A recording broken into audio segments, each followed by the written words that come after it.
Notre capsule gourmande des fêtes gourmandes de la Naudière. Éliane Neveu, justement, des fêtes gourmandes. Elle est en notre compagnie le jeudi, toujours aux alentours de 17h20. Bonjour Éliane. Bonjour Nicolas, ça va bien aujourd'hui? Oui, ça va très très bien. Puis on va parler de vin aujourd'hui.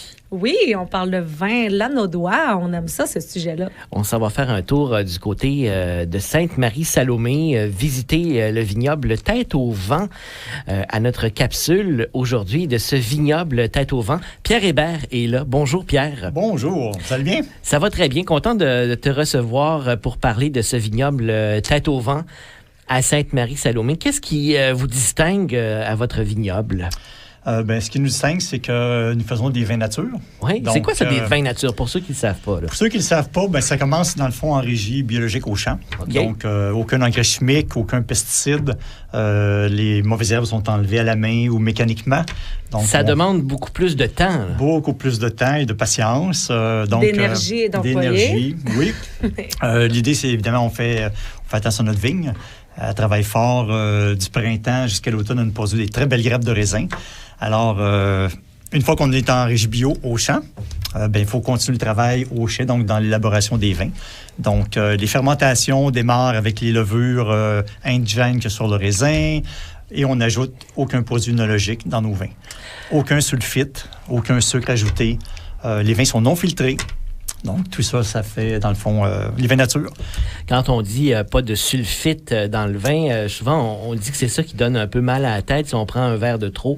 Ces vins-là, donc, théoriquement, on est plus capable aussi d'en boire un peu plus sans avoir mal à la tête. Est-ce que c'est vrai, je pensais que vous allez dire qu'on est capable de plus en prendre. Mais... non, c'est vrai. On peut le prendre, le verre de plus. Oui, ce qui arrive, dans le fond, les sulfites, c'est un allergène. Donc, c'est pour ça qu'il faut l'indiquer sur les bouteilles contient des sulfites. Nous, on ne l'indique pas parce qu'il n'en a pas. Il n'en contient pas. Donc, ou à des traces très minimes parce que le raisin lui-même en a. Mais effectivement, les gens vont, à différents niveaux, être intolérants aux sulfites. Il y en a qui vont avoir des maux de tête, des rougeurs au visage. Et effectivement, le fait que nos vins n'en ont pas... On risque moins d'avoir d'effets secondaires. J'allais dire, on aime de plus en plus nos vins du Québec. On apprend aussi à mieux les connaître. Autant le vin blanc, le rosé, le rouge. Vous avez toutes ces gammes-là chez vous, j'imagine? Oui, tout ce que vous avez nommé. En plus, on a un vin orange. C'est nouveau cette année. Qu'est-ce que c'est un vin orange? Un vin orange, c'est un vin blanc, mais qu'on laisse macérer avec la peau et les pépins, donc le raisin en entier, avant de démarrer la fermentation. Donc, ça permet d'extraire de la couleur, d'où le nom de vin orange, parce que ça fait des vins qui sont quand même plus foncés là, qu'un vin blanc conventionnel. Et ça fait un vin aussi qui a un peu plus de caractère.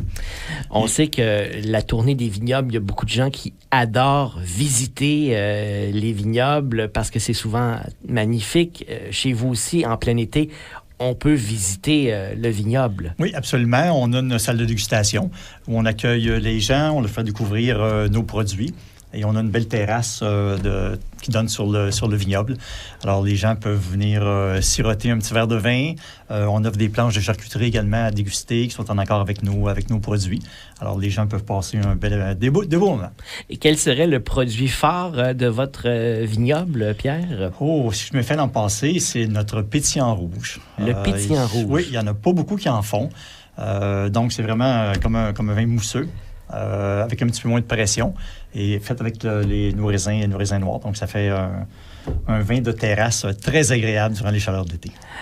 Justement, un vin de terrasse, Éliane. Ça nous donne le goût.